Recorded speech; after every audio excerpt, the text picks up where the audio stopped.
Once upon a midnight dreary, while I pondered, weak and weary, over many a quaint and curious volume of forgotten lore, while I nodded, nearly napping, suddenly there came a tapping, as of someone gently rapping at my chamber door. "'Tis some visitor," I muttered, tapping at my chamber door. "Only this and nothing more." Ah, distinctly I remember it was in the bleak December, and each separate dying ember wrought its ghost upon the floor. Eagerly I wished the morrow.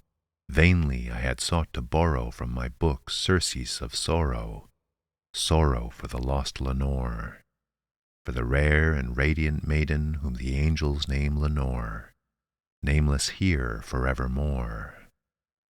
And the silken, sad, uncertain rustling of each purple curtain thrilled me, filled me with fantastic terrors never felt before, so that now, to still the beating of my heart, I stood repeating, "'Tis some visitor entreating entrance at my chamber door, some late visitor entreating entrance at my chamber door.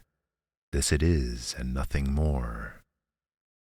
Presently my soul grew stronger, hesitating then no longer.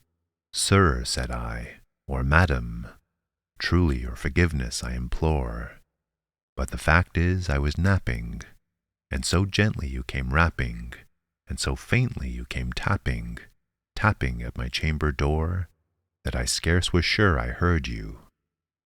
Here I opened wide the door. Darkness there, and nothing more." Deep into that darkness peering, long I stood there, wondering, fearing, doubting, dreaming dreams no mortal ever dared to dream before.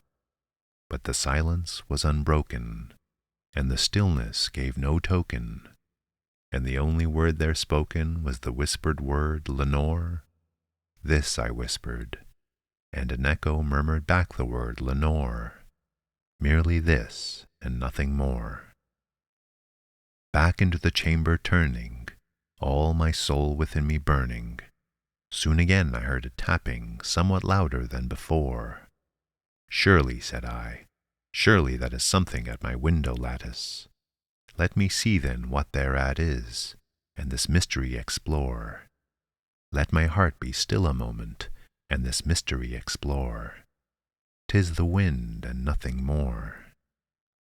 Open here I flung the shutter, when with many a flirt and flutter, in there stepped a stately raven of the saintly days of yore. Not the least obeisance made he, not a minute stopped or stayed he, but with mien of lord or lady, perched above my chamber door, perched upon a bust of Pallas just above my chamber door, perched and sat, and nothing more. Then this ebony bird, beguiling my sad fancy into smiling, by the grave and stern decorum of the countenance it wore. "Though thy crest be shorn and shaven, thou," I said, "art sure no craven, ghastly, grim, and ancient raven, wandering from the nightly shore. Tell me what thy lordly name is on the night's Plutonian shore." Quoth the raven, "Nevermore." Much I marvelled this ungainly fowl to hear discourse so plainly, though its answer little meaning, little relevancy bore. For we cannot help agreeing that no living human being ever yet was blessed with seeing bird above his chamber door, bird or beast upon the sculptured bust above his chamber door, with such name as Nevermore. But the raven, sitting lonely on the placid bust, spoke only that one word, as if his soul in that one word he did outpour. Nothing farther than he uttered, not a feather than he fluttered, till I scarcely more than muttered, "Other friends have flown before. On the morrow he will leave me, as my hopes have flown before." Then the bird said, "Nevermore." Startled at the stillness broken by reply so aptly spoken, "Doubtless," said I, "what it utters is its only stock and store. caught from some unhappy master, whom unmerciful disaster followed fast and followed faster, till his songs one burden bore, till the dirges of his hope that melancholy burden bore of never, nevermore. But the raven still beguiling all my fancy into smiling, straight I wheeled a cushioned seat in front of the bird and bust and door. Then upon the velvet sinking, I betook myself to linking fancy unto fancy, thinking what this ominous bird of yore, what this grim, ungainly, ghastly, gaunt, and ominous bird of yore meant in croaking nevermore. This I sat engaged in guessing, but no syllable expressing to the fowl, whose fiery eyes now burned into my bosom's core. This and more I sat divining, with my head at ease, reclining on the cushion's velvet lining that the lamplight gloated o'er, but whose velvet violet lining with the lamplight gloating o'er, she shall press, nevermore. Then methought the air grew denser, perfumed from an unseen censer swung by seraphim, whose footfalls tinkled on the tufted floor.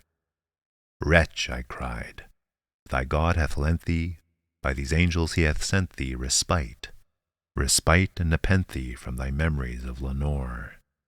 Quaff, oh, quaff this kind nepenthe, and forget this lost Lenore. Quoth the raven, nevermore. Prophet, said I, thing of evil, prophet still if bird or devil, whether tempter sent, or whether tempest tossed thee here ashore, desolate yet all undaunted, on this desert land enchanted, on this home by horror haunted, tell me, truly I implore, is there balm in Gilead? Tell me, I implore. Quoth the raven, nevermore. Prophet, said I, thing of evil, prophet still if bird or devil, by that heaven that bends above us, by that God we both adore, tell this soul with sorrow laden, if within the distant Aidenn it shall clasp a sainted maiden whom the angels name Lenore, clasp a rare and radiant maiden whom the angels name Lenore. Quoth the raven, nevermore. Be that word our sign of parting, bird or fiend, I shrieked, upstarting. Get thee back into the tempest and the night's Plutonian shore. Leave no black plume as a token of that lie thy soul hath spoken. Leave my loneliness unbroken. Quit the bust above my door. Take thy beak from out my heart, and take thy form from off my door. Quoth the raven, nevermore. And the raven, never flitting, still is sitting on the pallid bust of Pallas just above my chamber door. And his eyes have all the seeming of a demon's that is dreaming, and the lamplight o'er him streaming throws his shadow on the floor, and my soul from out that shadow that lies floating on the floor shall be lifted nevermore.